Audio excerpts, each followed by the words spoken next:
National education consultants association మరియు Adi Shankara university ఆధ్వర్యంలో the biggest education expo in Nellore. నమస్కారం, welcome to I dream. ధర్మ మార్గం విత్ విజిత కార్యక్రమానికి స్వాగతం.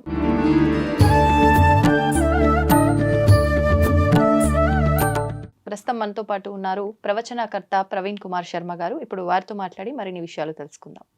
నమస్కారం అండి. నమస్తే అమ్మా, ఎలా ఉన్నారు? బాగున్నాను, మీరు ఎలా ఉన్నారు? అద్భుతంగా ఉన్నాను. నేను చూసినంత వరకు నా చిన్నతనం నుంచి జరిగిన వివాహాలకి ఇప్పుడు జరుగుతున్న వివాహాలకి, వివాహం అయితే జరుగుతుంది, దాంట్లో అయితే ఏ సందేహం లేదు. కానీ ప్రతి విధానంలో కూడా ఖచ్చితంగా మార్పు అనేది చూస్తూ ఉన్నాం. అంటే ఎవరికి నచ్చినట్టుగా వారు, ఎవరికి అనుగుణంగా వారు కొన్ని తంతులు అనేవి మార్చేస్తున్నారేమో అనిపిస్తుంది. మీరు అబ్జర్వ్ చేసినంత వరకు ఈ విధానం అలానే అనిపించిందా? అసలు నిజంగా శాస్త్రోక్తంగా ఒక వివాహ వ్యవస్థ ఏ రకంగా ఉండాలి, ఉండాల్సినట్టుగా ఇప్పుడు ఉంటుందా లేదా, దాని గురించి వివరణ ఇవ్వండి. మీరు చూసినప్పుడు ఎలా ఉండేది? నేను చూసినప్పుడు అంటే ఇంటి ముందరే వివాహాలు, కొబ్బరి మట్టలు ఉంటాయి కదా, వాటితోటే పందిర్లు అల్లి దాంతోటే ఏదైనా డెకరేషన్ ఉన్న ఆ పందిర్లతో అల్లిన దానికే చేసి ఇంటి ముందరే వివాహం ఉండేది. ఎంత పెద్దవాళ్ళదైనా సరే, చిన్న వాళ్ళదైనా సరే. లేదు అంటే ఆలయాల్లో ఉండేది. అంతేగాని ఇప్పుడు చూసుకుంటే ప్రతిదీ అంటే పెళ్లి చూపుల దగ్గర నుంచి ప్రతిదీ రిసెప్షన్ అని చెప్పి ప్రతిదీ ఫంక్షన్ హాల్స్లో. అంటే ఇదంతా ఆ ఫంక్షన్ హాల్లో అన్ని రకాల కార్యక్రమాలు జరుగుతూ ఉంటాయి. ఇంటి ముందర చేయాల్సిన ఆ తంత అనేదే కరెక్టు అని చెప్పి అప్పట్లో ఆ విధానం. భోజనాల విషయానికి వచ్చేసరికి కూడా కూర్చోబెట్టి ఆకు, అది అరటాకో లేదంటే వేరే ఇంకేదైనా ఆకో విస్తరాకో వేసి భోజనాలు వడ్డించటం.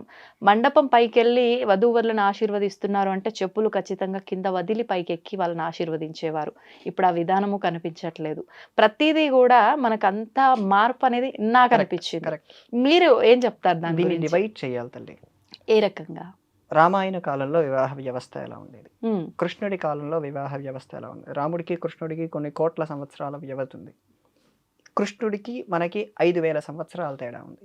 ఈ మూడు మనం తీసుకుంటే శ్రీరాముడు విశ్వామిత్రుడితో పాటు వెళ్తున్నప్పుడు అక్కడ శివధను భంగాన్ని జరగటం, తర్వాత ఈ జనక మహారాజు, తర్వాత దశరథ మహారాజుకి పంపించటం, వాళ్ళందరూ రావటం, ఈ వివాహం అంతా జనక మహారాజు గారి ఇంట్లోనే జరిగింది. ఓకే, అదంతా వారి రాజ్యంలోనే జరిగింది. వారి రాజ్యంలోనూ కూడా అది రాజ్యం బయటికి వెళ్ళకుండా అక్కడే ఇంట్లోనే జరిగింది. అప్పటి పద్ధతి, కృష్ణుడి వరకు జరిగినటువంటి పద్ధతిలో ఎటువంటి మార్పు జరగలేదు. ఓకే, వివాహం ఎవరికైనా సరే 4 రోజులు జరగాలమ్మా. 4 రోజుల వివాహం శాస్త్రం అనేది 4 రోజులు జరగాలని చెప్తుంది. ఓకే, ఏంటండి అంటే ఒక్కొక్క రోజు ఒక్కొక్క క్రతువు ఏం జరుగుతుంది? ఒక రోజు అంకురారోపణ అని, ఒక రోజు నాంది వాహనం అని, ఒక రోజు శేషహోమం అని, 4 రోజులు ఒక్కొక్క రకమైన పద్ధతులు ఉంటాయి. అంటే 4 వర్గాల వారు ఉన్నారు, ఒక్కొక్క వర్గానికి ఒక్కో రకంగా అని ఏమైనా విడతీయబడింది? బ్రాహ్మణులకైతే ఖచ్చితంగా 4 రోజులు జరుగుతాయి. వైశ్యులకు, అలాగే శ్రీరాముడికి కూడా 4 రోజులే జరిగింది. క్షత్రియులు వైశ్యులకు అలాగే జరుగుతాయి. శూద్రులకు కూడా అలాంటి పద్ధతే 4 రోజులు జరిగేటువంటి వివాహ వ్యవస్థే ఉంది. కానీ ఇప్పుడు ఏంటంటే మనం మళ్ళీ 4 రోజులు జరుగుతుంది కదా, బడ్జెట్ ఏమో అనుకుంటారు. అసలు సింగిల్ పెన్ని కూడా కాదు. ఇప్పుడు పోలుస్తున్న ఈ భోజనాలకు పెట్టే దాంతో 4 రోజుల వివాహం జరిగిపోతుంది. మరి ఇప్పుడు మీరు చెప్పినట్టు ఈ 4 వర్గాల వారు 4 రోజుల విధానమే ఉంది. కానీ ఆ విధానం నిజంగా సాంప్రదాయ ప్రకారంగా, శాస్త్ర ప్రకారంగా జరుగుతున్నాయా? ఇప్పుడు చేసుకుంటున్నారు 4 రోజులు, 5 రోజులు, ఒక్కొక్క రోజు ఒక్కొక్క విధానంగా. సినిమా వచ్చిన తర్వాత కానీ అది వాళ్ళకి నచ్చిన విధానంలో మాత్రమే, వాళ్ళకి కన్వీనియంట్ గా మాత్రమే. ఒక రోజు బారాత్ అని, ఒక రోజు రంగులు చల్లుకోవడం అని, ఒక రోజు డాన్స్ వేయటం అని, హల్దీ, డిన్నర్, నాకు తెలియదు, మీకే తెలుసు కాబట్టి. అవును, అలా అందుకు అలాంటివి జరుగుతున్నాయి కాబట్టి అదే కేసులో అదే స్పీడ్లో విడాకులు కూడా జరుగుతున్నాయి. సమాజం కూడా అంతే స్పీడ్లో పడిపోతుంది. నేను చెప్పిన కాలంలో, రామాయణ కాలంలో కానీ, శ్రీకృష్ణుడి కాలంలో కానీ విడాకులు అనే వ్యవస్థే లేదు. సమాజం ఇటు దారిపోయింది అనేటువంటి మాటే లేదు. అవును. ప్లస్ ఆ టైంలో ఒక క్రమశిక్షణ ఉండేది తల్లి. పెంచేటువంటి పిల్లవాడిని ఎలా పెంచాలి, వివాహం చేసుకున్న తర్వాత భార్యని ఎలా చూడాలి, ఈ క్లారిటీ వచ్చేది. కానీ ఇప్పుడు ఎలా వస్తుంది? చెప్పగలిగిన వారు ఉన్నారా? తల్లిదండ్రులు చెప్తున్నారా? ఈ పరిస్థితులన్నీ పరిశీలన చేస్తే సమాజంలో చాలా దోషాలు ఉన్నాయి. ఆ దోషాలన్నిటికీ కారణం తల్లిదండ్రులే కారణం అంటారు కదా. మొన్న ఇక్కడ మహేశ్వరం దగ్గర ఒక ఊరికి వెళ్ళానమ్మా. అక్కడ నేను ప్రవచనం చెప్తుంటే ఆ తల్లి జుట్టు విరబోసుకొని ఉంది. అమ్మ మీరు జుట్టు ముడి వేసుకోండి, మీరు ముడి వేసుకునే ఉండండి అని చెప్తే, నేను ఎందుకు వేసుకోవాలని, నేను వేసుకోను అని చెప్పి ఆవిడ అలాగే ఉంది. చెప్పినా కూడా అలాగే. అంతే. ఆవిడకు ఒక కూతురు ఉంది, ఆవిడ కూడా విరబోసుకునే ఉంది. ఇప్పుడు తల్లే విననప్పుడు నేను కూతురికి చెప్తే వింటుందా? బహుశా అమ్మాయి చిన్నపిల్ల కాబట్టి చెప్తే వినొచ్చేమో, చిన్నతనం కాబట్టి. కానీ కొద్ది కాలానికి తల్లిని చూసిన తర్వాత ఈ అమ్మాయికి ఒక వస్తుంది కదా, మా అమ్మే వేసుకోవట్లేదు, నేను వేసుకోవటం ఏముంది అనేటువంటి ఒకటి వస్తుంది కదా. అందువల్ల తల్లిదండ్రుల్లో మార్పులు రావాలి. ఇప్పుడు జరుగుతున్నది వివాహాలు కాదు, వాహాలు మాత్రమే. ఏంటండి వాహాలు? వివాహము అంటే విశేషమైన ప్రక్రియ అని అర్థం. విశేషంగా వరుడి చేతిలో ఒక వధువుని అందిస్తున్నాము అని అర్థం. అంటే దీన్ని ఒక భాషలో చెప్పాలంటే గురువు చేతికి శిష్యుణ్ణి ఇస్తున్నట్టు అని అర్థం. ఇప్పుడు ఏం జరుగుతున్నాయి? ఇప్పుడు ఇక్కడ గురువు ఎవరు, శిష్యులు ఎవరుగా భావించాలి వివాహ వ్యవస్థలో? సాధారణంగా స్త్రీ మంత్ర దీక్షలు వంటివి చేయాలంటే భర్తే ఇవ్వాలి, మిగతా గురువులు కాదు. భర్తకు ఒకవేళ మంత్ర దీక్షలు ఇచ్చే అధికారం లేదంటే ఆ గురువు ఎవరైతే ఉన్నారో అది ముందు భర్తకిచ్చి భర్త దాన్ని జపం చేసి తర్వాత భార్యకి ఇవ్వాలి. ఇది ఒక పద్ధతి. లేదు అంటే భర్త అనుమతి ద్వారానే వేరే గురువు భార్యకి ఇవ్వాలి తప్ప డైరెక్ట్ గా ఒక ఆయన వచ్చి వారి భార్యకు మంత్రం ఇచ్చేటువంటి అధికారం ఎక్కడా లేదమ్మా. సో ఇప్పుడు భర్త గురువు అవుతాడు, భార్య శిష్యురాలు అవుతుంది. అందుకే వయస్సు పరిమితి కూడా ఇందుకే పెట్టారు. ఇక్కడ వయస్సు పరిమితి అర్థమైందమ్మా? ఎంత పరిమితి ఉంది శాస్త్ర ప్రకారంగా? 5 ఏళ్ళు ఉందమ్మా. 5 సంవత్సరాలు ఉంది. కానీ అప్పుడు జరిగేటువంటివన్నీ బాల్య వివాహాలు కాబట్టి ఆ పద్ధతి చాలా జరిగిపోయేది. నిజానికి బాల్య వివాహం చాలా మంచి వివాహం అనే అభిప్రాయం. మంచి వివాహం. రామకృష్ణ పరమహంసకి వివాహం అయినప్పుడు ఆవిడికి 8 ఏళ్ళు, 8 ఏళ్ళ లోపే. కానీ ఆవిడ సంసారానికి వీళ్ళింటికి వచ్చింది తప్ప 16 ఏళ్ల తర్వాతే వీళ్ళింటికి వచ్చింది. అంతవరకు రాలేదు. వివాహం చిన్న వయసులో అయినా అంతవరకు వీళ్ళింట్లోనే ఉంటారు. ఓకే. ఇప్పటికి కూడా కొందరి గృహాల్లో జరుగుతున్నాయి. వివాహం చిన్న వయసులోనే జరుగుతుంది. కానీ ఆ అమ్మాయి చదువు పూర్తయిన తర్వాత, ఆ అమ్మాయి పెద్ద వయసుకు వచ్చి 18 ఏళ్ళు దాటిపోయిన తర్వాతే ఆ అమ్మాయి వాళ్ళ ఇంటికి వెళ్తుంది, భర్త. కానీ ఇప్పుడు చట్టరీత్యా నేరము, శిక్షలు దానికి ఇవన్నీ ఉన్నప్పుడు ఇలాంటివి ఆచరించకపోవడమే కరెక్ట్ కదండి. ఇదే చట్టము ఈ కుటుంబం విచ్ఛిన్నం అవుతున్నప్పుడు సమాధానం చెప్తున్నదా? ఇదే చట్టము కుటుంబ వ్యవస్థ ఎన్ని దారులు తప్పుతున్నాయి, ఎంతోమంది ఎంతో విచ్చలవిడిగా ప్రవర్తిస్తున్నారు, ఇదే చట్టం సమాధానం చెబుతుందా? చెప్పదు కదా. ఇదే చట్టం ఈ జరుగుతున్నటువంటి పరిణామాలన్నిటికీ మేము దీనికి సమాధానం చెప్పగలము, మేము దీనికి బాధ్యులమని చెప్పి వాళ్ళు బాధ్యత తీసుకోగలరా? తీసుకోలేరు కదా. తీసుకోవాలంటే ఇదే పరిస్థితి. అందులోనూ ఇంకొక విషయం ఏంటంటే, సైన్స్ పరంగా చిన్న వయసులో వివాహం జరిగిన వారికి, చిన్న వయసులో సంతానం కలిగిన వారికి, అంటే లెస్ దెన్ 25, 26 ఆ వయసు లోపల సంతానం కలిగిన వారికి వాళ్ళకి ఆరోగ్యపరమైన సమస్యలు ఉండవని చెప్పి సైన్సే చెప్తుంది. అంటే పుట్టబోయే పిల్లలకి ఇటు వీళ్ళకి కూడా, తల్లికి కూడా. ఓకే. అందుకే 45 ఏళ్ళు వచ్చినా సరే ఆరోగ్యంగా ఉన్న వాళ్ళు ఉంటున్నారు కదా. ఇప్పుడు వివాహం 30 ఏళ్లకు చేసుకుని 35 ఏళ్లకు సంతానం కలిగితే ఆ అమ్మాయి మరొక 10 ఏళ్లలో ఆ అమ్మాయి స్ట్రెంత్ మొత్తం కోల్పోతుంది. అంటే ఆ అమ్మాయి 70 ఏళ్లకు ముసలావిడ అవ్వాల్సిన ఆవిడ 35, 40 ఏళ్ళకే ఆవిడ ముసలావిడ అయిపోతుంది. అంటే స్ట్రెంత్ పడిపోతుంది. ఆ స్ట్రెంత్ పడిపోవడానికి ఆరోగ్య రకమైన కారణాలు ఎన్నో ఉన్నాయి. కానీ ఇలా చూడాలి. ఇప్పుడు వివాహ వ్యవస్థలో 4 రోజుల వివాహం ఇప్పుడు కుదరదు అని పెట్టుకుంటున్నాం. ఈ భోజనాల విషయానికి వస్తే, లేదా మండపాల విషయానికి వస్తే, పూర్వం మండపాల్లో జరిగేవి ఇప్పుడు జరుగుతున్నాయి. ఇంటి దగ్గర చేసుకొని మండపాల్లో రిసెప్షన్ పెట్టుకోవచ్చు అనే అభిప్రాయం నాది. ఇంటి దగ్గర వివాహం చేసుకుని కొంతమందినే బంధువుల్ని పిలుచుకొని ఇంటి ముందే పందిరి వేసి, మీరు చెప్పినట్టుగా తాటాకులతోనూ అరిటాకులతోనూ పందిరి వేసి, దాని ప్రకారంగా కొంతమంది దగ్గరి బంధువులతో ఇక్కడ ఇంటి దగ్గర వివాహం చేసి రిసెప్షన్ లాంటివి మండపాల్లో పెట్టుకోవచ్చు. ఎందుకంటే అక్కడి మండపాల్లో వివాహం చేసుకోవటం అనేది శాస్త్ర పద్ధతి కాదు. హాల్స్ లో అంటున్నారా? అదే మండపాల్లో వివాహం చేసుకోవటం అనేది శాస్త్ర పద్ధతి కాదు, ఆ పెద్ద పెద్ద ఫంక్షన్ హాల్స్ లో. ఓకే. ఇప్పుడు అంటే వివాహం చేసిన ప్రదేశాన్ని బట్టి కూడా వాళ్ళ జీవితం డిసైడ్ చేయబడుతుందంటారా? అంటే ఇంటి ముందర వివాహం జరిగితే ఒక రకంగా, ఆలయాల్లో జరిగితే ఒక రకంగా, ఫంక్షన్ హాల్స్ లో జరిగితే ఒక రకంగా, ఇది కూడా భాగస్వామ్యం అవుతుందంటారా వాటిల్లో? ఉండొచ్చు, ఉంటుంది అని కూడా చెప్తాను. ఓకే. జపాన్కి ఒక రూల్ ఉంది తెలుసా అమ్మా? ఇంట్లో జపం చేస్తే 100కు 100 ఫలితం, గోశాల్లో జపం చేస్తే 100కు 200 ఫలితం, ఆలయాల్లో జపం చేస్తే 100కు 5 ఫలితం, సిద్ధక్షేత్రాల్లో కామాఖ్య కాశీ లాంటి క్షేత్రాల్లో జపిస్తే దానికి అనంతమైన ఫలితం. దీన్ని ఇలా కన్వర్ట్ చేయండి. ఓకే, మనం ఇంటి దగ్గర చేస్తే అంతే ఫలితం, ఆలయాల్లోనూ లేదా గోశాల్లోనూ వివాహం చేసినప్పుడు అంతకు మరింతమైన ఫలితం. గోశాల్లో కూడా వివాహం చేసుకుంటున్నారు ఈ మధ్య. అంటే గోవుల్లో లక్ష్మి ఉంటుంది కదా, గోవుల్లో సకల దేవతలు ఉంటారు కదా, గో ఆశీర్వాదం పొందొచ్చు కదా అని చెప్పి చేసుకుంటున్నారు. అంటే ఆ గోశాల పెద్ద విస్తీర్ణంలో ఉన్నప్పుడే అవకాశం ఉంటుంది. అది కొంతమంది చేసుకుంటున్నారు. కాకినాడలో ఒక చోట చూశాను అది. అలా వారణాసి లాంటి క్షేత్రాల్లో వివాహం జరుగుతున్నప్పుడు అనంతమైన ఫలితాలు వస్తాయి.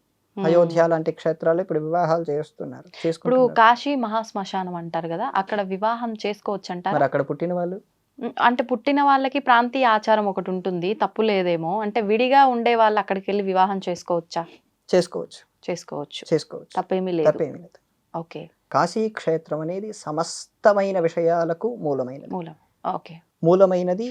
మీరేదైతే మహాశ్మశానము అంటున్నారో ఆ మహాశ్మశానంలోనే ప్రతిదీ ఉంటుంది కదమ్మా. ఆ ప్రతీదీ ఉన్న దాంట్లో అక్కడ శుభకరుడైన శివుడే ఉన్నాడు. శివుడు అనే పదానికి శుభము అనే అర్థం.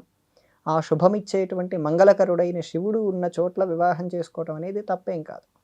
మహాశ్మశానం అంటే ఏంటి? మనస్సు లయమయ్యే చోటు పేరే మహాశ్మశానం అని అర్థం. అంతే తప్ప అది అక్కడ ప్రేతాలు భూతాలు ఏమి ఉండవు తల్లి. ఉండవా? ఉంటాయా? ఉంటాయి అంటారు కదా. ఏం లేవమ్మా, భూతాలు ప్రేతాలు ఏమి ఉండవు. సాధకులు ఉంటారు అక్కడ. సాధకులు అలాంటి సాధనలు చేస్తూ వాళ్ళు కొంత దశమహావిద్యలని వామాచారం అని ఇటువంటి సాధనలు చేస్తూ దాంట్లో సిద్ధి పొందటం కోసం కాశీ క్షేత్రాన్ని ఎంచుకుంటారు తప్ప ఇక్కడ భూతాలు ప్రేతాలు వంటివి ఉన్నప్పటికీ వాటన్నిటికీ అధిపతి అయిన శుభకరుడైన శివుడు ఉన్నాడు. శుభం ఇచ్చేవాడు. కానీ ఇక్కడ ప్రేతాల హ్యాండిల్లో ఉండదు కాశీ, శివుడి హ్యాండిల్లో ఉంటుంది అదంతా కాశీ. అందుకోసం వివాహం అలాంటి క్షేత్రాల్లో చేసినప్పుడు అదొక రకమైన ఫలితంగా ఉంటుంది. ఇంకా భోజనం ఒకటి మాట్లాడారు. భోజనం ఒకప్పుడు అరిటాకుల్లో పెట్టేవారు, ఇప్పుడు అరిటాకుల్లో పెడుతున్నారు. ఇప్పుడు మామూలు ప్లేట్లలోనూ పెడుతున్నారు. కానీ బఫే సిస్టమ్ ఒకటి వచ్చింది. బఫే సిస్టమ్ అనేది ఒక రకంగా ఎక్కువ మంది జనాలు ఉన్నప్పుడు ఉపయోగపడచ్చేమో, కానీ తక్కువ మంది ఉన్నప్పుడు బఫే సిస్టమ్ కుదరదమ్మా, పెట్టకూడదు. బఫే సిస్టమ్ అనేది ఆ పేరే బఫేలో అంటే ఏంటి? బర్రె, గేదె. ఆ బఫే అనే సిస్టమ్ అలా ఏర్పాటు చేసింది. అది ఏర్పాటు చేసింది కూడా ఫ్రాన్స్ అనే దేశం. ఒక రకంగా పశువులు ఆహారం తీసుకున్నట్లుగా తీసుకుంటున్నారు అని అనొచ్చా? అంతేనమ్మా. ఒకసారి మనం భోజనం కూర్చున్నప్పుడు మనం లేవకూడదు. ఇక్కడ పెళ్లిల్లో దాదాపు నిలబడే భోజనాలు, చెప్పులు వేసుకునే భోజనాలు ఉంటాయి. సో ఇన్ని ఉన్నప్పుడు అక్కడ వీళ్ళు అదే చెప్పులు వేసుకొని ఎక్కడెక్కడో తిరిగి అదే మండపం పైకి వెళ్ళి మహా అయితే కొంతమంది విడుస్తున్నారు. ఇప్పుడు తక్కువ మంది, చాలా తక్కువ విడిచి అప్పుడే కాళ్ళు కడుక్కోకుండా అవకాశం కూడా ఉండదు అనుకోండి, అప్పుడే వెళ్ళి ఆశీర్వదిస్తున్నారు. ఆశీర్వాదంలో ఫలితం ఏముంటుంది? ఉంటుందమ్మా? ఉండదు. అంటే అప్పటికే ఎన్నో తొక్కేసి వచ్చారు ఆయన. అప్పుడు ఆశీర్వాద ఫలితం ఏముంటుంది? అందువల్ల వివాహం వరకు మాత్రం కొంతమందితో ఇంటి దగ్గర చేసుకోవటం. ఇప్పుడు మొన్న సమంత వివాహం చేసుకుంది, చాలా తక్కువ మందితోనే చేసుకుంది, అది కూడా ఓ చోట చేసుకుంది. సో అలా మనం కూడా తక్కువ మందితో వివాహం చేసుకుని తక్కువ ఖర్చుతో చేసుకోగలిగితే చాలా ఆర్థికంగా చాలా నిలబడగలుగుతాం అన్న అభిప్రాయం. మండపాలకు పెట్టేటువంటి దానిలో మనం సగం ఖర్చు పెట్టినా వివాహం అయిపోతుంది. వాస్తవం అది మాత్రం. అంటే ఇది కూడా అనుకోవచ్చు, మీరు ఇందాక భోజనాల విషయంలో చెప్పినట్టు పబ్లిక్ మంది ఎక్కువ అవటం వల్ల ఇంటి ముందర ఇవన్నీ మేనేజ్ చేయలేరు. అండ్ ఒకరిని పిలిచి ఒకరిని పిలవకపోతే మళ్ళీ అది కూడా బాగోదు అని చెప్పి వీటన్నిటి దృష్ట్యా పరిస్థితులను బట్టి మార్పు వచ్చిందేమో. అంటే అలా రావటం వల్ల ఇబ్బంది ఏముంది అంటే మంత్రాలు, వాళ్ళ ఇరువురి జాతకాలు ఇవన్నీ దృష్టిలో పెట్టుకునే కదా వాళ్ళ ఫ్యూచర్ డిసైడ్ అవుతుంది. ఇవన్నీ చేసినంత మాత్రాన ఏమవుతుంది అనే వాళ్ళకి ఏం సమాధానం చెప్తారు? మంత్రాలు, వాళ్ళ జాతకాలు మాత్రమే కన్సిడర్, మిగతావి కన్సిడర్ కాదు. అవుతాయా? అవుతాయి. ఎందుకు? ఎంతవరకు అవుతాయండి? మాక్సిమం అవుతాయి. ఎందుకంటే అప్పుడు వీళ్ళందరినీ పిలవడం ఎందుకు? గెట్ టుగెదర్లా ఏదో పార్టీ పెట్టి మామూలుగా ఉండొచ్చు కదా, జస్ట్ ఒక చిన్న లాంటి ఫంక్షన్ చేసుకోవచ్చు కదా. వీళ్ళు ఎందుకు చేస్తున్నారు? అక్షతలు ఎందుకు వేయించుకుంటున్నారు? అప్పుడు వేయించుకుంటున్నారంటే వాళ్ళ ద్వారా మంచి జరుగుతుందనే అభిప్రాయమే కదమ్మా. వాళ్ళందరూ వస్తారు, ఆశీర్వదిస్తారు, సమ్ కైండ్ ఆఫ్ బ్లెస్సింగ్స్ మనం అక్కడ నుంచి వాళ్ళ దగ్గర నుంచి పొందుతామనేటువంటి అభిప్రాయం ఉంది కదా. ఉంది కాబట్టి పని చేస్తున్నాయి కదా. మీరే ఒప్పుకున్నారు. అంటే అన్ని దృష్టిలో పెట్టుకోవాల్సిందే. ఖచ్చితంగా ప్రతిదీ అప్పుడు అంటే ఇప్పుడు జరుగుతున్న ఈ విడాకుల విధానం ఇదంతా కూడా ఇవేమన్నా రీజన్ అవుతున్నాయంటారా? ఈ విధానాలన్నీ కరెక్ట్‌గా శాస్త్ర ప్రకారంగా ఆచరించకుండా ఎవరి పాటికి వాళ్ళు నచ్చినట్టుగా కంఫర్ట్స్ కోసం చేస్తున్న విధానాలను బట్టి ఇలా దారి తీసాయనొచ్చంటారా? దాదాపు జరుగుతున్న క్రమం అదే. హ్మ్. కానీ ఇక్కడేంటంటే కన్యాదానం అయిన తర్వాత తండ్రి కూతురికి బోధన చేయాలి. ఎందుకంటే ఆ అమ్మాయి వాళ్ళ ఇంటికి వెళ్తుంది కదా, వెళ్తున్నప్పుడు వాళ్ళతో ఎలా ప్రవర్తన చేయాలి, హ్మ్. ఆ ప్రవర్తన చేస్తున్నప్పుడు ఎలాంటి పద్ధతి పాటించాలి, ఇవన్నీ తండ్రి బోధన చేయాలి. తండ్రి ఇప్పుడు ఏం చెప్తున్నాడు, వాళ్ళిద్దరు ఆస్తుల గురించే మాట్లాడుకుంటారు, లేదా ఆ ఎమోషనల్లో కన్నీళ్లు పెట్టుకుంటారే తప్ప వాళ్ళిద్దరూ ఉండాల్సినటువంటి పద్ధతులు చెప్పట్లేదు. భర్త ఇంటికి ఈ అమ్మాయి కోడలు వచ్చినప్పుడు సమ్రాజ్ఞి భవ అని తీసుకొస్తారు. ఆ అమ్మాయి వాళ్ళ ఇంటికి ఈ మామగారి ఇంటికి వచ్చినప్పుడు ఆ అమ్మాయి సామ్రాజ్ఞురాణులుగా ఒక రాణిగారి ఇంటికి వస్తే ఎలా ఉంటుందో అలాగా చూసుకోవాలి. అలా చూసుకుంటున్నారా? లేదు. ఎలా చూసుకుంటున్నారు? కొన్ని కుటుంబాల్లో బాగా చూసుకుంటున్నారు మీరు అన్నట్టు రాణిలాగా. కొన్ని కుటుంబాల్లో అయితే ఏదో పేరుకి పెళ్ళి అండ్ ఇంట్లో ఒక పని మనిషిలా ఇలాంటి విధానాలు కూడా చూస్తున్నాం. అంటే వండి పెట్టి పిల్లలకు తల్లిగా ఉండి కుటుంబాన్ని నిలబెట్టడం కోసమే వచ్చింది అనే ఒక డ్యూటీ, ఏదో తన డ్యూటీ చేయడానికి వచ్చింది అనే విధానంలో చూసేవాళ్ళు ఉన్నారు. మీరు అన్నట్టు రాణిలా చూసేవాళ్ళు ఉన్నారు. అంటే వాళ్ళ కుటుంబ వ్యవస్థను బట్టి వాళ్ళ మెంటాలిటీస్ని బట్టి వెళ్తున్నాయేమో. వీళ్ళందరికీ సైకాలజీ ట్రీట్మెంట్ అవసరమేమో అనిపిస్తుంటుంది అలాంటి ఉన్న వాళ్ళందరికీ. ఎందుకంటే వాళ్ళు పని మనిషి కంటే హీనంగా చూస్తున్న కుటుంబాలని కూడా నేను చూశానమ్మా. ఆవిడ ఓ రోబోట్లా తయారు చేసి నిరంతరం పని చేయించుకుంటూ ఉన్న వాళ్ళు కూడా ఉన్నారు. వీళ్ళందరికీ ఓ సైకాలజీ ట్రీట్మెంట్ అవసరం. వీళ్ళందరినీ శాస్త్రం అయితే అసలు ఎట్టి పరిస్థితుల్లో ఒప్పుకోదు. ఇలా ఉండాలి, వాళ్ళందరినీ మనం వేధించినా తప్పులేదు, వాళ్ళని జైల్లో వేసినా కూడా తప్పులేదని నేను అంటాను. అలా స్త్రీని అలా బాధ పెట్టి చేసేవాళ్ళని. కొత్తగా వచ్చిన అమ్మాయి, అంతకుముందు మీకు వాళ్ళకు పరిచయం లేదు, కానీ అలా ఇబ్బంది పెట్టడం అనేది ఎట్టి పరిస్థితుల్లోనూ తప్పే. నిజం, వాస్తవం. అంటే కొన్ని సంవత్సరాల పాటు ఒక కుటుంబము, ఒక విధానము, ఒక ప్రాంతము అన్నిటికీ అలవాటు పడిన తను కొత్తగా ఒక దగ్గర అడుగు పెట్టింది అని అంటే ఆ కంఫర్ట్స్ తనకి ఉండేలా కల్పించాలి. అంతే, కల్పించి చిన్నగా వాళ్ళ కుటుంబంలో ఒక మనిషిలా అలవాటు చేసినప్పుడే తను అలవాటు పడగలుగుతుంది, అన్ని రకాలుగా బాగుంటుంది. ఇది కొన్ని నెలల ప్రాసెస్, వెంటనే జరగదు. అంటే కొంతమందికి అవుతుందేమో వెంటనే, కొంతమందికి అవ్వకపోవచ్చు. అయ్యేదాకా చెప్పుకోవడం, నచ్చ చెప్పుకోవడం, ఈ విధానం అంతా ఉంటే బాగుంటుంది.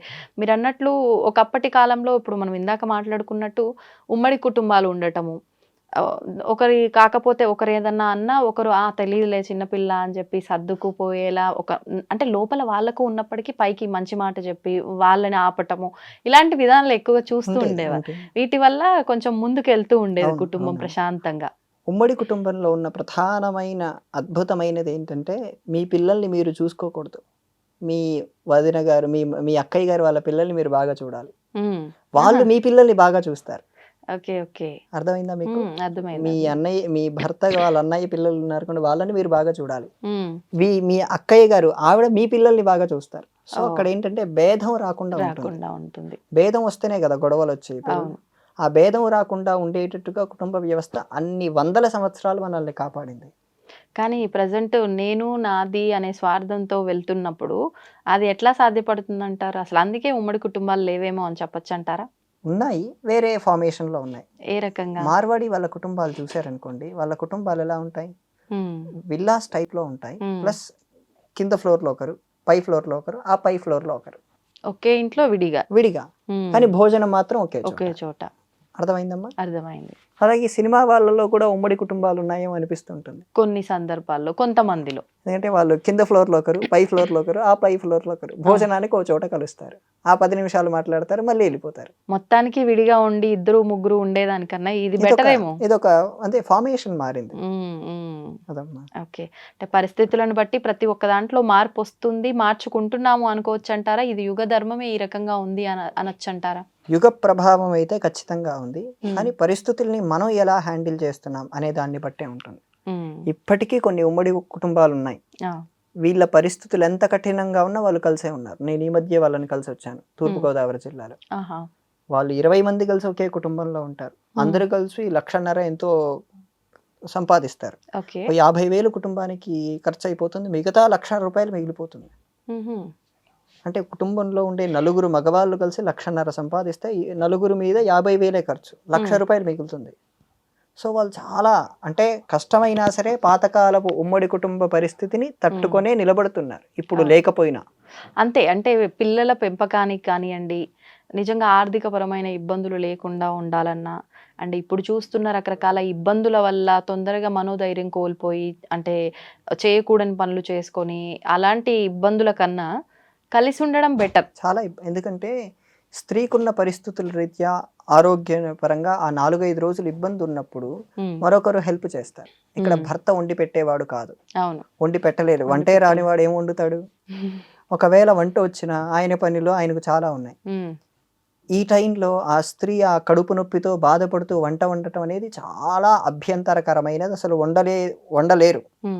ఇంకా ఏదో పిల్లల కోసం తప్పక చేయాలి తప్ప మరో మార్గం లేదు.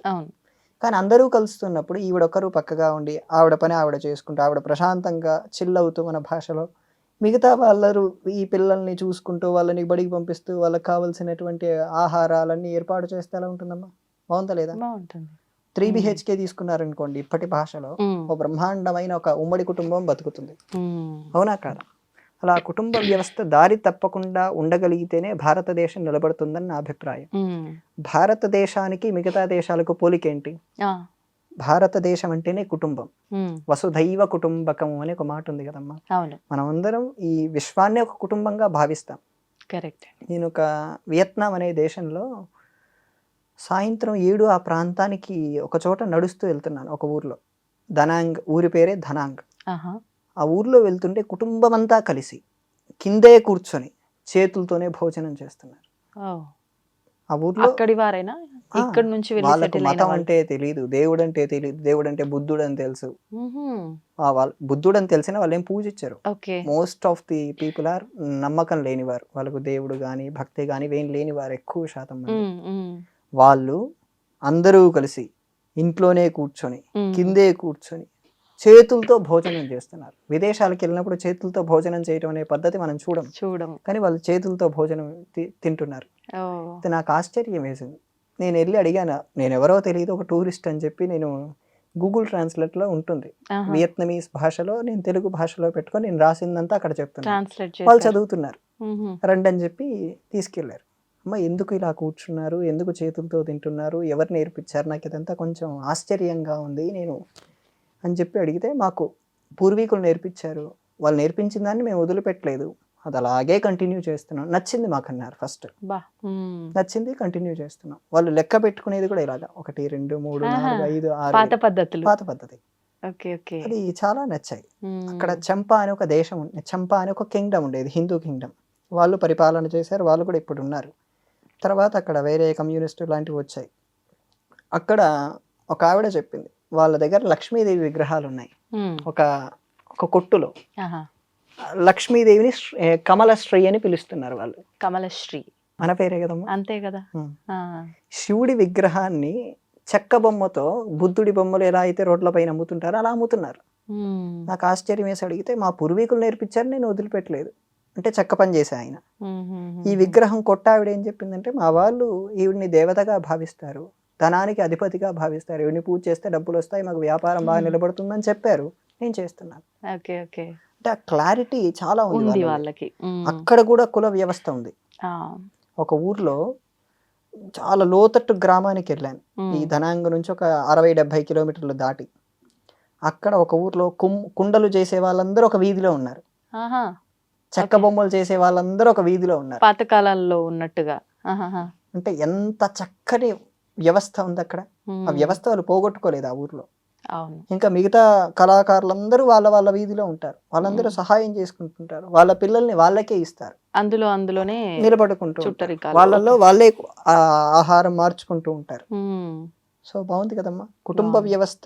అక్కడ కూడా ఫార్మేషన్ మారింది. ఇలా భారతదేశాన్ని గౌరవించాలంటే కుటుంబాన్ని చూసే గౌరవిస్తారు. ఈరోజు విడాకుల్ని చూసి భారతదేశం గౌరవించారు. విడాకులు అనేటువంటి వ్యవస్థ 1960లో వచ్చిందమ్మా, ముందు నుంచి లేదు. 1960 కంటే ముందు విడాకులు తీసుకున్న వారు 47 నుంచి 60 మధ్యలో 6 మందే. అంటే ఆ 13 ఏళ్లలో 6 మంది మాత్రమే విడాకులు తీసుకున్నారు. ఈ మధ్యలో అంటే ఇప్పుడు ఇబ్బందులేమో చాలా అనిపిస్తున్నాయి. ఇబ్బందులకు అనుగుణంగా తట్టుకొని ఉండలేము అనే ఒక బాధతో విడిపోతున్నారు. అప్పట్లో అసలు ఇబ్బందే లేదంటారా? అంటే మొగుడు పెళ్ళాల మధ్య కానియండి, కుటుంబంలో విరోధాలు కానియండి, అసలు ఉండేదే కాదా ఎవరిండ్లలో? ఉన్నా గూడా సర్దుకుపోయేవారా?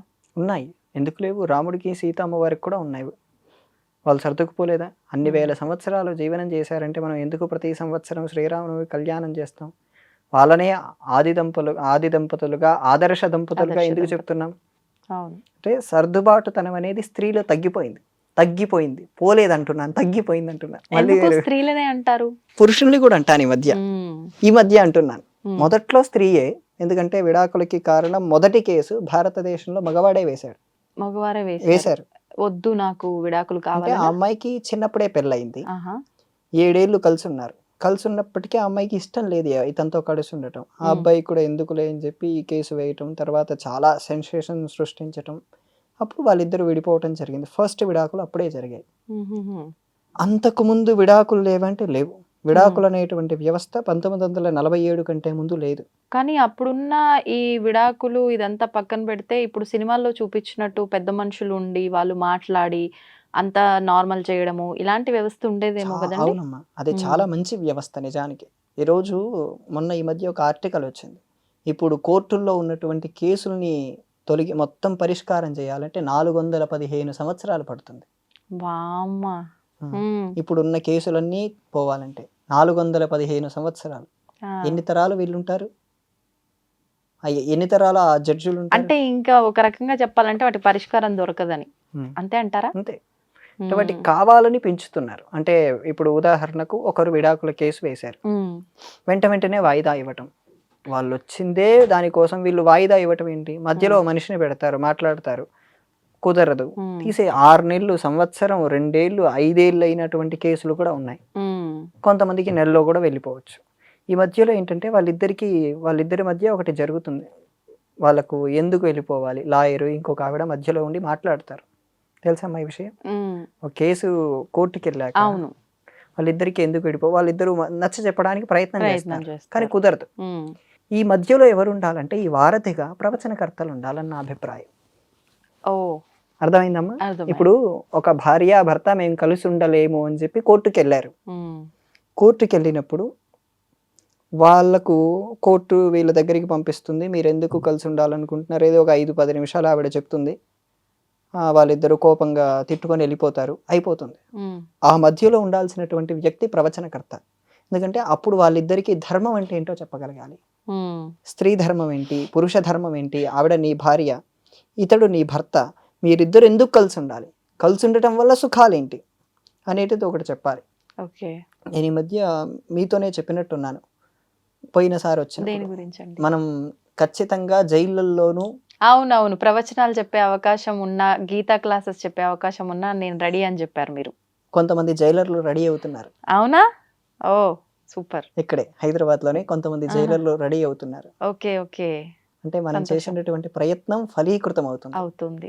ఇప్పుడు ఈ ప్రయత్నం ఏం జరగాలంటే కోర్టుల్లో కూడా ఈ మధ్యలో చెప్పేటువంటి బెంచ్‌ల దగ్గర చెప్పేటప్పుడు వాళ్ళిద్దరికీ అసలు వాళ్ళు కలిసి ఉండాలనే కారణాలు చెప్తున్నప్పుడు ఒక వ్యక్తి ఉండాలి. ఆ హ్మ్. వ్యక్తి ధర్మం తెలిసిన వాడై ఉండాలి. ఓకే. సంస్కారం తెలిసిన వాడై ఉంటే కలిసి ఉండటానికి అవకాశం ఉంటుంది. హ్మ్. అమెరికాలో రామకృష్ణ మఠం ఉంది కదా!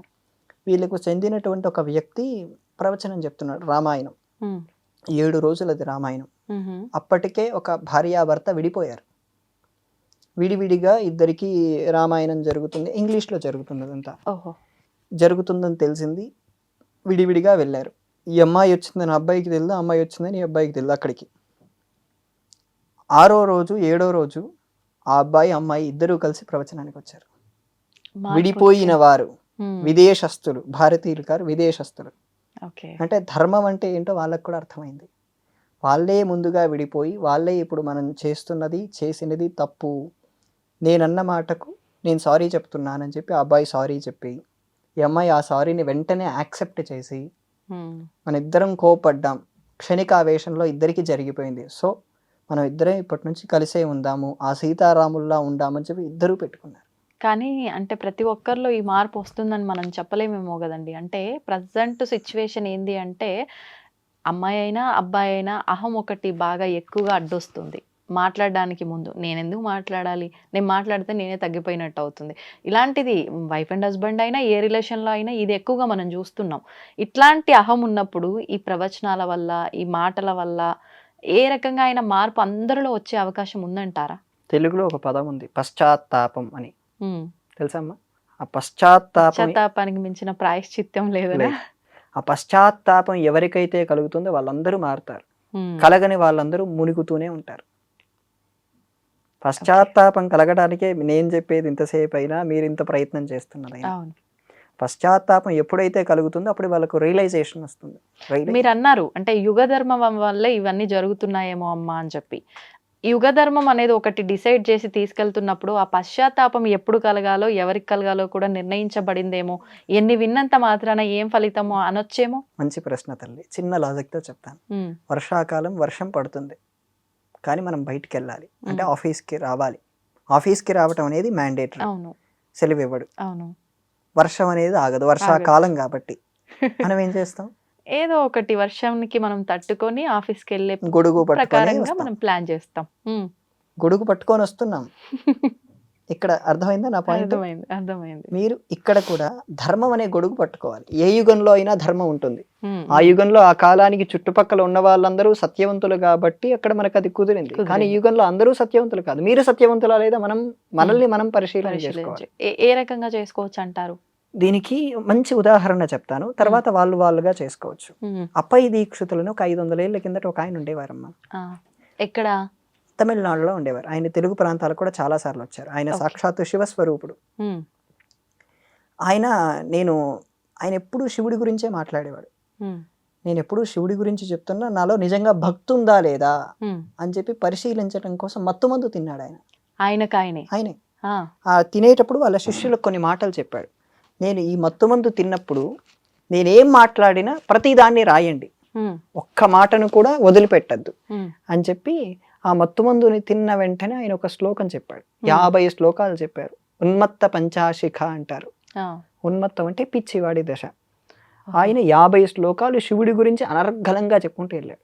ఇంకా ఒక అయిపోయిన తర్వాత మత్తుమందు స్థితి పడిపోయిన తర్వాత ఆయన చెప్పిందంతా రాసుకున్నారు. అప్పుడు ఆయన అవి చదివాడు. అంటే ఆయన పిచ్చివాడిగా ఉన్నప్పటికీ కూడా శివుడి పైన భక్తి పోలేదు. అంటే ఏ స్థితిలో పిచ్చివాడిగా ఉన్నాడు ఆయన? ఇప్పుడు మనకు ఎనస్థీషియా ఇస్తారు. అవును. ఎనస్థీషియా ఇచ్చినప్పుడు మనం ఏ మైకంలో ఉంటాం? ప్రాపర్ కాన్షియస్ లో ఉండదు. కొంతమంది మద్యం తాగుతున్నప్పుడు వాళ్ళలో బయటకు వస్తాయి, అంటే లోపల ఉన్న నిజాలన్నీ చెప్పేస్తారంటారు. ఆ చైతన్యవంతమైన స్పృహ లేనప్పుడు కూడా అతడికి శివుడి పైన భక్తి ఉంది. అంటే అతడు నిజంగా లోకంలో లేడు, అతడు ఏదో ఒక మందు వ్యాధి వేసుకొని ఉన్నాడు. ఆ వ్యాధిలో ఉన్నప్పుడు కూడా శివుడి పైన భక్తి ఉందని అతనే పరిశీలన. అంటే ఇవన్నీ చెప్పడం మూలంగా ఆ భక్తి ఉంది కాబట్టి తనని తను కంట్రోల్ చేసుకునే స్థితిలో ఉన్నా కూడా ఇవన్నీ చెప్పడం జరిగింది. 50 శ్లోకాలు. Okay okay. ఇప్పుడు 1, 2 చెప్తాం, నమస్కారం పెట్టుకుంటాం, అయిపోతుంది. కానీ 50 వరుసగా ఒక్కటి కూడా ఆపకుండా, అవి కూడా ఇంతకు ముందు రాసిన వాటికంటే బాగా తత్వం కలిగి ఉన్నాయి. అంటే ఆయనలో నిజంగా ఉన్నట్టే కదా. ఉన్నట్టే. అలా మనల్ని మనం మంచి వాళ్ళము అని తెలుసుకోవాలంటే ముందు మనలోకి మనం ప్రయాణం చేయాలి. కొంపదీసి అట్లా మనం కూడా ఏదన్నా చేసుకోవాలంటారా ఏంటి? విరుగుడు ఉండదు కదమ్మా, మనకు తెలియదు కదా. ఆయనకంటే చుట్టూ శిష్యులు ఉన్నారు కాదా ప్రూవ్ చేసుకోవడం సంగతి ఏమో, కానీ ఏకంగా స్వామి దగ్గరికి వెళ్ళిపోతారు. అందువల్ల మనల్ని మనం పరిశీలన చేసుకోవాలంటే బయటి వాళ్ళు ఎవరైతే మన పైన విమర్శలు వేస్తున్నారో ఆ విమర్శలు మనమే వేసుకోవాలి. అర్థమైందమ్మా? ఇప్పుడు మీరు సరిగ్గా టైంకి రారు అని నేను అన్నాను అనుకోండి, నేనెందుకు టైంకి రాలేదంటే నాకు క్యాబ్ లేట్, నాకు ట్రాఫిక్ అని మీరు అనటం కాదు. రీజన్స్ చెప్పకుండా మనకు మనం ప్రశ్న వేసుకోవాలంటారు. కరెక్ట్.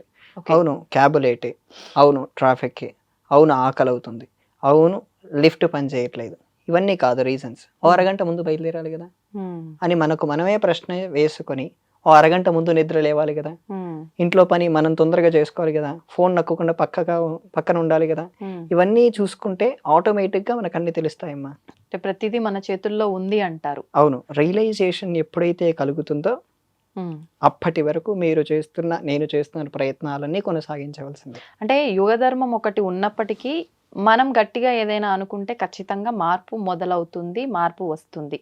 అవునమ్మా, అంతే కదండి. వర్షం పడుతుంది కానీ గొడుగు పెట్టుకొని వెళ్తే మనం వెళ్తాం కదా మన ప్లేస్ కి. వర్షము అనేది యుగం. గొడుగు అనేది మన ధర్మం. ఉమ్, మన ధర్మాన్ని పట్టుకొని మనం వెళ్తూ ఉంటే ఎంత దూరమైనా వెళ్తాము. ఇదే ఒక్కటి రూల్. ఈ ధర్మాన్ని పట్టుకొని వెళ్తున్న ఈ ప్రాసెస్ లో మీరు ఇప్పుడన్న విమర్శలు అంటే ఎప్పుడు మంచిగా ఉండి మనం మంచిని పాటిస్తూ వెళ్తున్నప్పుడు తెలియకుండానే మన పైన చాలా చాలా చాలా చాలా వస్తూ ఉంటాయి.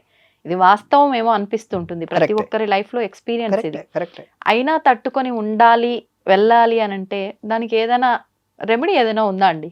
అంటే మంచే చేస్తున్నాము కానీ ఈ విమర్శల వల్ల ముందుకు వెళ్ళలేకపోతున్నాము, ఇక్కడే ఆగిపోతున్నాము, ముందుకు నేను ఇంకా వెళ్ళాలి అనే ఒక ఆలోచన చాలంటారా? ఇంకేదైనా రెమెడీ ఉందంటారా దానికి? ధర్మరాజు చిన్న జూదంలో తప్పు చేసి 14 ఏళ్ళు వనవాసంలో ఉన్నారు. వనవాసంలో ఉన్నా సరే దుర్యోధనుడు ఇవ్వలేదు. ఆ మధ్యలో కూడా వాళ్ళు వనవాసంలో ఉన్నప్పుడు కూడా, వాళ్ళు వనవాసంలో లేనప్పుడు కూడా చంపాలని చాలా ప్రయత్నాలు చేశారు. ఉమ్, లాక్షాగృహ దహనం కానీ, లక్క ఇంట్లో మట్టు పెట్టడం కానీ, తర్వాత వాళ్ళు అడవిలో ఉన్నప్పుడు వాళ్ళని చంపించటానికి ఈ దుర్యోధనుడే రావటం కానీ చాలా ప్రయత్నాలు జరిగాయి. ఉమ్, కానీ ఉమ్, ఏం జరిగాయి? ఉమ్, ధర్మం అనేది ఒకటి కాపాడింది కదా. అదమ్మా, అంటే మనం ఎటువంటి పరిస్థితుల్లో ఉన్నా ధర్మం రక్షిస్తుంది. ఉమ్, మనం ఎలా ధర్మంగా ఉన్నాం, ఎంత ధర్మంగా ఉన్నాం, ఉమ్, ఆ ధర్మానికి సత్యం అనేది కూడా తోడవ్వాలి. నేను అబద్ధాలు చెప్తాను కానీ నేను ధర్మంగా ఉంటానంటే కుదురుతుందా? కుదరదు. అసలు అబద్ధం చెప్పడమే ధర్మం కాదు కదా, ఇంకా ధర్మంగా అని ఎలా అనగలుగుతాం? సో అలా అన్నిటి పరంగా మనం ధర్మంగా ఉన్నప్పుడు కృష్ణుడు లాంటి ఒక వ్యక్తి మన జీవితంలో కూడా ఒకరు పరిచయం అవుతారు. ఉమ్, మార్గదర్శకంగా ఉండడానికి. ఓకే. ఉన్నప్పుడు వాళ్ళ ద్వారా మనం ముందుకెళ్ళొచ్చు. ఒక్కోసారి పడిపోతున్నా ఆ కృష్ణుడు ముందుకు లాక్కెళ్తాడు. ఓకే. అది ప్రతి ఒక్కరి జీవితంలో జరుగుతుంది. కానీ ఇప్పుడు ఎవరిని నమ్మలేకుండా ఉన్నాం కదండి. నమ్ముతున్నారమ్మా, మనిషిని నమ్మకపోతే ఎవరిని నమ్మాలి? ఎక్కడండి, నమ్మితే ముంచేస్తున్నారు అని చెప్పి ఎవరిని, వాళ్ళ నీడనే వాళ్ళు నమ్మకుండా ఉండే పరిస్థితులు కూడా చాలా వరకు ఉన్నాయి. తల్లిని నమ్మలేమా? నమ్ముతాం. కానీ ఒక గృహంలో తల్లే కొడుకు విషం పెట్టి చంపింది. మరి ఇంకా మీరే చెప్పండి, దీన్ని బట్టి ఎలా నమ్మొచ్చు అంటారు? ఒకరింట్లో జరిగిందని అన్ని కుటుంబాల్లో జరగవు కదమ్మా. అప్పుడు నమ్మకం అనే వ్యవస్థ మోసం పోదు కదా. ఉమ్, అర్థమైందా? తల్లి కొడుకుని చంపిందని మిగతా తల్లులందరూ అది చేయరు కదా. ఉమ్, ఒక్కరెవరో మోసం చేశారని మిగతా అందరిని అలా మోసం చేస్తున్నటువంటి సంఘటనలు ఎక్కడైనా చూస్తామా? చూడం కదా. సో నమ్మకం అనేది ఉండాలి, మోసపోతూ ఉండాలి. మోసపోయినప్పుడే అనుభవాలు వస్తాయి, అనుభవాలు వచ్చినప్పుడే జీవితం ఏంటో అర్థమవుతుంది. అంటే మోసపోతున్న ప్రతిసారి మళ్ళీ మోసపోవడానికి సిద్ధంగా ఉండకుండా అర్థమవుతుంది. ముందుకెళ్ళడానికి ఆ మెలకువలు నేర్చుకుంటాం అంటారు. ప్లస్ ఏంటంటే ఆ వ్యక్తి మనం నిజంగా నమ్మదగిన వాడా లేదా అని ఒక క్లారిటీ వస్తుంది. కరెక్ట్. ఒక అంచనా వేయగలుగుతారు. ఆ క్లారిటీ వచ్చినప్పుడు అతన్ని మనం నమ్ముతున్నామా లేదా అతడితో కొంతకాలమే ప్రయాణం చేస్తున్నామా, దీర్ఘకాల ప్రయాణం చేస్తున్నామా అనేది ఒక క్లారిటీ వచ్చినప్పుడు ప్రయాణం. ఇది భార్యాభర్తల విషయంలో కూడా వర్తిస్తుందా? నిజంగా వర్తిస్తుంది. ఎలా అంటారు? ఒక స్త్రీకి వివాహమైంది, కొద్ది రోజుల ముందే వాళ్ళకు పరిచయం, ఇద్దరి మధ్యలో ట్రస్ట్ ఇష్యూస్ ఉన్నాయి. ఆ ట్రస్ట్ ఇష్యూస్ని పోగొట్టుకోవడం కోసం ఒకరికొకరు సహాయం చేసుకోవాలి, ఒకరికొకరు మాట్లాడుకోవాలి. ఆ మాట్లాడుకున్నప్పుడు ఆ అమ్మాయికి ఏవైతే అవసరాలు ఉన్నాయో ఇతడు తీర్చినప్పుడు, ఇతడికి వంట కావాల్సినవి చేసి పెట్టడమో లాంటివి ఏవైనా ఇవి చేసినప్పుడు ఇద్దరి మధ్యలో సన్నిహితం కుదురుతుంది, ఒక కైండ్ ఆఫ్ ఫ్రెండ్షిప్ కుదురుతుంది. ఆ ఫ్రెండ్షిపే లవ్ అవుతుంది. ఆ లవ్ అవడానికి టైం పడుతుంది. ఆ టైం పట్టే మధ్యలో ఇద్దరు అబద్ధాలు ఆడకూడదు, ఇద్దరు ఆ బాండేజ్ అనేది ఇద్దరు మెయింటైన్ చేయాలి. బాండ్ అనేది మెయింటైన్ చేస్తున్నప్పుడు ఇప్పుడు చెప్తున్నటువంటి ఏదైతే ఉందో అది ఖచ్చితంగా యాడ్ అవుతుంది. దేనికైనా కొంచెం సమయం ఎవరికైనా పడుతుంది. అంటే కాలానికైనా సరే, మనిషికైనా సరే, దేనికైనా కొంచెం ప్రతిదానికి హీలింగ్ అవడానికి టైం పడుతుంది అన్నట్లు దేనికైనా కాస్త సమయం పడుతుంది. సమయం పడుతుంది కాబట్టి ఆవేశపడకుండా ఓపికతో ఉండాలి. కాలమే ప్రతిదీ నిర్ణయిస్తుంది. మీకు సమర్థత ఉంది అంటే మీకు ఇప్పుడు కాలం మీకు ఇచ్చినటువంటి సమర్థత, మీ సొంత ప్రయత్నం కాదు. ఓ 50 ఏళ్ల తర్వాత ఇదే కాలం మిమ్మల్ని పడుకోమని చెప్తుంది, ఇంట్లోనే ఉండు, మీ పిల్లలకి పెళ్లి చెయ్యి, వాళ్ళని చూసుకో తప్ప ఇప్పుడు తిరగద్దు అని చెప్తుంది. కాలం ఇచ్చిన సమర్థతే తప్ప మనదేమీ లేదు. అంతే. కాలాన్ని ఎవరు అతిక్రమించి ఉండలేరు. కాలోహి దురతిక్రమ అని ఒక మాట భారతంలో చాలా సార్లు వస్తుంది. ఇదే మాట చాలా సార్లు ఉంటుంది. అలాగే టైంని వేస్ట్ చేయొద్దని చెప్పి భారతంలో చాలా వస్తుంది. టైంని ఎట్టి పరిస్థితుల్లో వేస్ట్ చేయొద్దు. నిజానికి ఈ పద్ధతిని భారతంలో చెప్తున్నది ఏంటంటే, ఇప్పుడు చేస్తున్న పనిని ఇప్పుడు ఏదైతే చేస్తున్నారో వెంటనే పూర్తి చేయి, సాయంత్రం చేయాల్సింది మధ్యాహ్నమే పూర్తి చేయి, సాయంత్రం చేయాల్సిన దాన్ని రేపొద్దున చేయాల్సింది సాయంత్రమే పూర్తి చేయి. దీన్ని నాకు బాగా నేను పరిశీలన చేసినప్పుడు లండన్లో ఇలా జరుగుతుంది. జపాన్లో ఇలా జరుగుతుంది. జపాన్లో చాలా మంది ఉద్యోగులు రేపటికి పెండింగ్ పెట్టుకోరు పని, అంటే ఎప్పటిదప్పుడే చేసేసుకుంటారు. రేపు చేద్దాములే అనే మాట మాట్లాడితే వాళ్ళని చాలా కొత్త వాళ్ళుగా చూస్తారు, విచిత్రంగా చూస్తారు అక్కడ సాఫ్ట్వేర్ కంపెనీస్లో. సో మనం మన ధర్మాన్ని మనం బాగా అర్థం చేసుకోలేకపోతున్నాం, వాళ్ళు బాగా అర్థం అంటే చేసుకుంటున్నారు. ఎప్పుడైనా మన బాధ్యత అది మనం చేయాల్సిందే అన్నప్పుడు పోస్ట్ పోన్ చేయడం ఎందుకు? అర్థం లేదు. అది బాగా అర్థం చేసుకున్నప్పుడు చాలా ముందుకెలుగుతాం. సంతోషం అండి, చాలా చక్కటి వివరణ. ఎక్కడో మొదలుపెట్టి ఎక్కడికో వచ్చేసాం మొత్తానికి మనం. ధన్యవాదాలండి. And for more videos, Please subscribe to iDream. Please subscribe to iDream. Please subscribe iDream. and please subscribe to iDream. For more videos, subscribe to iDream. please like, share, and subscribe to the channel. Congratulations, iDream. Subscribe to iDream. Subscribe to iDream. So subscribe to iDream Media. iDream की iDream team अंदर की huge congratulations. Please subscribe iDream Media. Please subscribe to iDream. Subscribe iDream. Please subscribe to iDream. iDream అంటే నా కళల channel subscribe చేసుకున్నారు, నోరు తిరుగుతలేదు. మీరైతే గంట గుర్తు కొట్టండి. For more such videos, please subscribe to iDream. Subscribe to iDream. Please subscribe to iDream. Please subscribe iDream Media. Please do subscribe to iDream. Please subscribe to iDream Media. For best entertainment and information, please subscribe iDream. And don't forget to subscribe to iDream.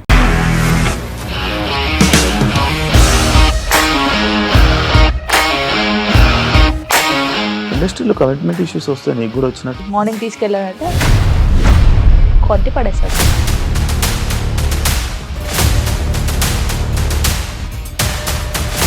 ఒక్కళ్ళు కూడా చూడలేదు ఈ cinema అని చెప్పడానికి కూడా చాలా ధైర్యం కావాలి. అది నిజం కదా, దాంట్లో ధైర్యం ఏంటి? ఇది నెక్స్ట్ డే ప్లేట్ మార్చేస్తే తప్పు కదా. As of now we are comfortable this అని నేను అనుకుంటున్నాను. రష్మిక గారిది మీది ఒకే ఊరంట కదా? నీకు కోపం వచ్చిందంటే బాగా తిట్టేత్తరా? తిట్టేద్దామండి. నిజంగా గేమ్ ని ఎలా చేంజ్ చేయగలిగారు? ఏపీఎస్ఎఫ్సి వాళ్ళకి 6 నెలల్లో నేను 6 లక్షలు కట్టా. బిజినెస్ చేయాలనుకుంటే it is as difficult as riding a tiger.